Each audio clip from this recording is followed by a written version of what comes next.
तुम्ही बांबोळी जायचं असलं तर फोंडासून बस पकडून पणजी जाऊन तिथनं मडगाव साईडला 2 किलोमीटरला बांबोली हॉस्पिटल आहे. तुम्ही पणजी उतरून बस पकडून बांबोली जाऊ शकतात. आम्ही आता पर्सनल गाडी घेऊन गेलो, त्यामुळे आम्हाला डायरेक्ट जायला भेटते.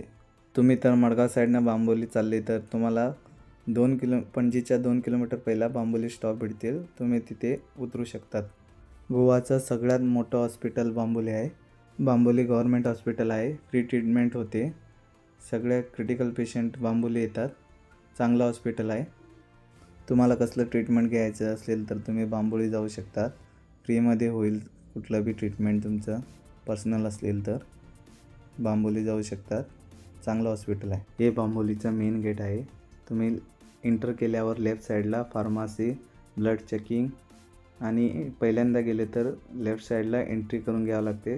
गोवा नसलं तर फ्री आहे. नॉन गोवा असलं तर 100 रुपये पे करावं लागते. आम्ही पहिला गेलेलो आहेत म्हणून आम्ही स्ट्रेट जातो. ऑलरेडी आम्ही एंट्री केलेली आहे म्हणून आम्ही स्ट्रेट. पहिल्यांदा गेलं तर तुम्हाला तिथे जाऊन नंबर लावावा लागते. स्ट्रेट गेल्यावर तुम्हाला लेफ्ट साईडला बाईक पार्किंग असणार. तुम्ही तिथे बाईक पार्किंग करू शकतात. बाईक पार्किंग केल्यावर साईडला कॅन्टीन आहे. मस्त कॅन्टीन आहे. तिथे तुम्ही लवकर गेले असेल तर नाश्ता करू शकतात. चांगला कॅन्टीन आहे. मस्त तुम्ही बघू शकतात किती मस्तच कॅन्टीन आहे. पाव, वडापाव, चहा सगळं भेटते तिथे. बसायला पण चांगलं आहे.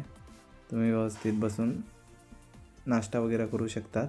नाश्ता करून गेलो नाही तर जे बी सिरियस पेशंट असतात त्यांचं पहिला इकडं ट्रीटमेंट केलं जातं. तुम्ही बघू शकतात. हे मेन आहे. इकडं पहिल्यांदा घेऊन येतात. ॲम्ब्युलन्स किती आहे बघू शकतात तुम्ही.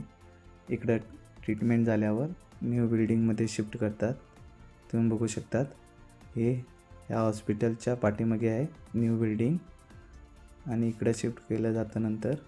मस्त आहे. आत चांगला आहे आणि चांगलं ट्रीटमेंट आणि पेशंटसोबत तुम्ही एका-दोघं राहू शकतात. जास्त पण नाही राहू शकत. प्लीज लाईक आणि सबस्क्राईब करा आणि आमच्या चॅनलला सपोर्ट करा.